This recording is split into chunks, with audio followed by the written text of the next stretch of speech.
Welcome back to the channel.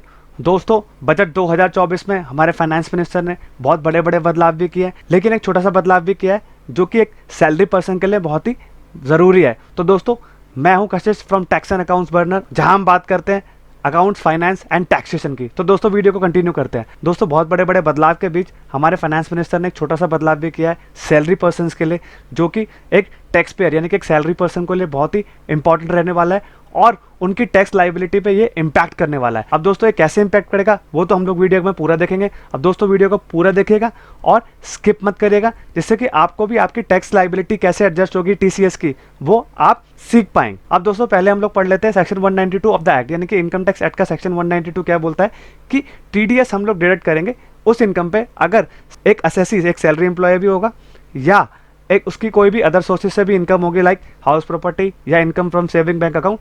तो कोई भी आपका जो टीडीएस डिडक्ट होगा उस पर, तो वो भी आपका कंसीडर किया जाएगा वाइल कैलकुलेटिंग सैलरी इनकम, यानी कि उनसे भी जो टीडीएस आपका डिडक्ट हुआ है वो भी हम लोग इससे क्या करेंगे, कैलकुलेट करेंगे जब आपकी सैलरी इनकम निकाली जाएगी। अब दोस्तों, बिफोर बजट क्या हुआ करता था कि TCS could not be adjusted and could only be claimed as a refund when filing income tax return for the respective assessment year. This tied up money until the refund were not paid out. यानी कि दोस्तों, budget 2024 से पहले क्या हो रहा था कि टीसीएस जो था वो आपका कहीं भी एडजस्ट नहीं होता था। आप क्या करते थे, आपका आईटीआर भरते थे और तब वो क्या होता था, आपको उसका रिफंड मिलता था। सपोज करिए हम लोग असेसमेंट ईयर 24-25 की बात कर लेते हैं फॉर एग्जांपल। अब सपोज करिए आपने कोई कार खरीदी 10 लाख से ऊपर की।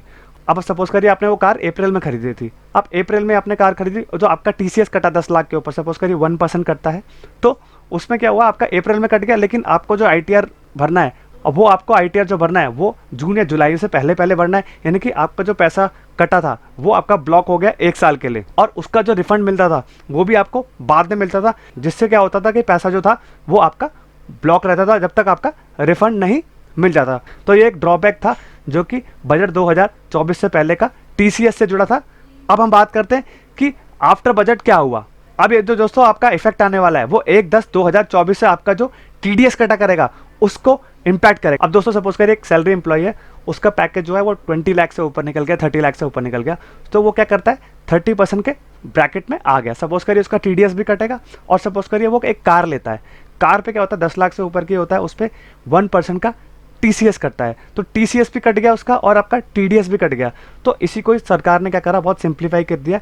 आपकी जो टीसीएस की लाइबिलिटी है वो आप सर्टिफिकेट लेके जहां से भी आपने कार खरीदी है उसको क्या कर सकते हैं, आपकी टीडीएस की जो लाइबिलिटी है उससे एडजस्ट करवा सकते हैं। तो ये एक बहुत बड़ा बदलाव किया है फाइनेंस एक्ट में, और ये छोटा सा बदलाव किया है फाइनेंस एक्ट 2024 में, जो कि बहुत ही फायदेमंद रहने वाला है टैक्स पेयर्स के लिए और आपके जो सैलरी एम्प्लॉयज़ है। तो दोस्तों, ये छोटा सा चेंज था जो कि सैलरी एम्प्लॉय के लिए बहुत ही इंपॉर्टेंट रहने वाला है कि उनका जो पैसा था वो ब्लॉक ना हो जाए, और उनकी जो टीसीएस कटा है वो आपका टीडीएस की जो लाइबिलिटी है, यानी कि आपको जो टीडीएस कटेगा उससे वो एडजस्ट हो जाएगा, यानी कि माइनस हो जाएगा, और आपकी जो बैलेंस होगा वो आपका जो है आपको रिफंड मिल जाएगा। तो दोस्तों, अगर ये वीडियो इन्फॉर्मेटिव लगाओ तो चैनल को लाइक, सब्सक्राइब और शेयर करिए, और बेल आइकन भी प्रेस कर दीजिए, जिससे कि मैं आपके लिए ऐसे ही इंपॉर्टेंट वीडियोस लेके आता रहूँ, जिससे कि आप कुछ सीख पाए। I hope you like this video. Thank you very much and have a nice day.